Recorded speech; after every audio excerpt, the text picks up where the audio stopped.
Hey guys, so it's been a little while since I have actually posted a video, and I hope that my last video spoke to you guys in some form or fashion in a positive light. And now, ironically, we are about to go through a custody battle, which is not exciting and not fun. Sorry for the sun, I'll be turning soon, so I'll be out of it. I think the biggest thing that is a struggle right now is understanding why one parent thinks that they are more important than the other.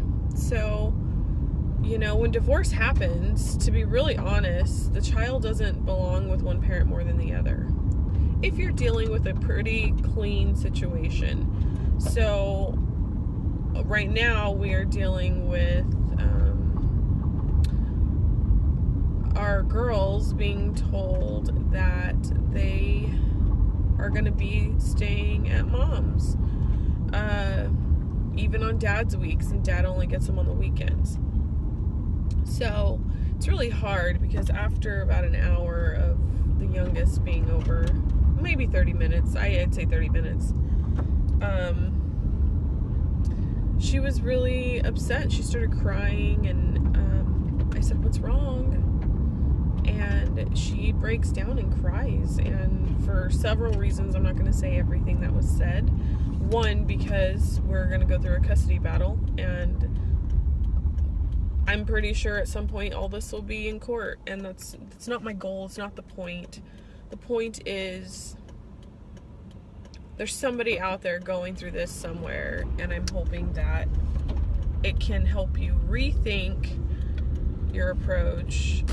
It can help you maybe see a balance of where things could be and should be for the kids' sake. I feel like I've gone in circles and really haven't said much, so I guess my point is, if you had the power to take full custody from the other parent, and if you could and had the money to fight for that child, but the other parent is not affecting them in a bad way, it's actually a good way, would you still fight for the kid? Would you still try to eliminate the other parent? Because if you would, I don't know another way to say this, but you're kind of a jerk. And you're not a jerk to the other parent. You're a jerk to your own kid. And it's not fair, and it's not cool, and it's not right. Every child needs both parents. Every child needs a mom. Every child needs a dad. And we never thought we would have to go through something like this. And I'm hoping we really don't. I'm hoping things change. But,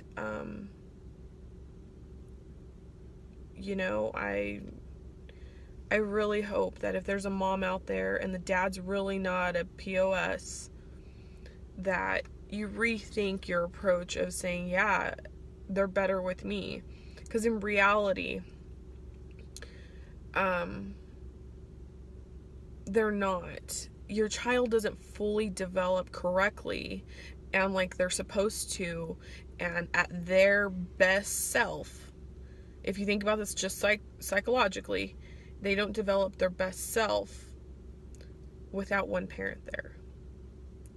And if you're willing to take that away, what part of you makes you better for the kid? It's better for you not to deal with the other parent. But I'm sorry, this isn't about you. It wasn't about you when you chose to spread your legs, even in marriage, and then get a divorce. And in our scenario, she cheated on him. And, I get everything happens for a reason, and now I'm with him, and now things are great. But in reality, these kids' lives would not be broken up had she not cheated on him, and had she not gotten pregnant with her stepbrother's kid, and then tried to come back to my boyfriend to say, I'll have an abortion if you take me back. How is that in the best interest of the kids at all? That all sounds very personal. That all sounds very selfish, and it was about her. And I never thought, there's this moment of cockiness when money comes around. And when you allow money to change you and change your character and change your decisions and change your beliefs, are you really a person to trust? Are you really a person your kids can trust? Because I've got a kid crying saying, I don't want to go to mom's. I don't want to go just to mom's. I don't want to lose daddy. And all they can think of is, I don't want to lose daddy. And instead of thinking or saying, when we called her and said, hey, here's what's happening, when we said that, her response was, okay, my plans haven't changed to take you to court. Really? Because like, your kid's going to sleep tonight thinking that you would dare take dad away. Like, your first thing, if you're human, would be, oh my God, let's fix this. Let's talk to her, because I don't want her to be affected in a negative way. Our hands are tied with what we can say and what we can do, because it's very easy, and what people don't realize, it's very easy for the words that come out of your mouth and how you word them to be coaching a child. And so far, what we have found is that kids have been coached. Now, you don't have to directly say, you need to say this, or I'm telling you we're going to do this and you have to say this. That's not how coaching comes out. That's not, it's any form of manipulative behavior that decreases the child's perception of the other parent. Any of that can be considered coaching, and it's also called parental alienation. So I've never dove into this topic because it's such a messy one for me. I've seen it and I experienced it. And now that I as an adult have control over my mouth, my actions, and how I treat children, anybody's kids, my friends' kids, nieces, nephews, little cousins, and now I have my stepkids. I have done everything in my power to educate myself enough to not let my first-hand nature, everything that I learned, be the first thing that comes out of my mouth. And yeah, it was a lot of work, but you know what? Those kids are worth it, and I was worth it, period. So when it comes down to thinking I want full custody, is the other person doing drugs? Are they hurting your kids in any form or fashion physically? Are they a threat to you or society or to your kids? If they're not any of those things, you should really consider what you consider for your kids. Every child needs a mother. Every child needs a father. And if you remember on my last video, I made sure to say, if you dare take either of those things away from the kid, they will remember. And the best part about us is we're human, and we can forget words. We forget what was said, we forget exact things, but what we don't forget is how someone made us feel. And for that moment that our 7-year-old was scared and said, Mommy wants to take me away from you, we hugged her and said, it's okay, everything's gonna be okay. Right now, we get you on our weeks, and then you go to Mommy's. And she was reassured of what we know right now. We didn't promise her the future, for the future, we didn't promise her anything that isn't reasonable. We didn't say anything bad about Mom, because that child still needs her mom. And, you know,